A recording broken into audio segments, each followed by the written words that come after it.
AP రాజధాని అమరావతిలో మంత్రి నారాయణ పర్యటించారు. నిర్మాణంలో ఉన్న క్వాంటమ్ వ్యాలీ పనులను పరిశీలించారు.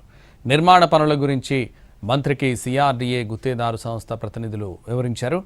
పనులు దాదాపు పూర్తయ్యాయని, వచ్చే డిసెంబర్ నాటికి అందుబాటులోకి తీసుకొస్తామని మంత్రి నారాయణ తెలిపారు. యువతకు ఉద్యోగాలు, స్టార్టప్లకు ప్రోత్సాహం, ఏపీని ప్రపంచ స్థాయి క్వాంటమ్ హబ్గా తీర్చిదిద్దడమే తమ లక్ష్యమన్నారు.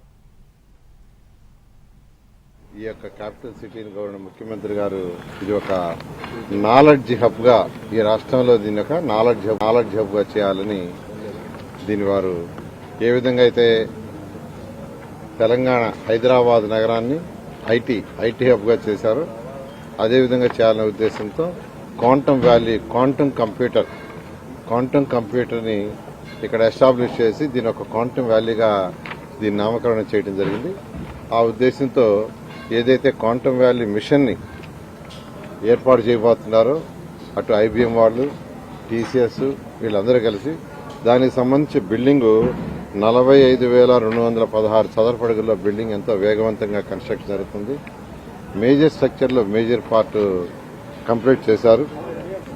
దీన్ని డిసెంబర్ ఎండింగ్ కి పూర్తి చేయాలనే ఒక దిశానిర్దేశం గవర్నర్ ముఖ్యమంత్రి గారు ఇచ్చారు. ఈ యొక్క క్యాపిటల్ సిటీని గవర్నర్ ముఖ్యమంత్రి గారు ఇది ఒక నాలెడ్జ్ హబ్ గా ఈ రాష్ట్రంలో దీని ఒక నాలెడ్జ్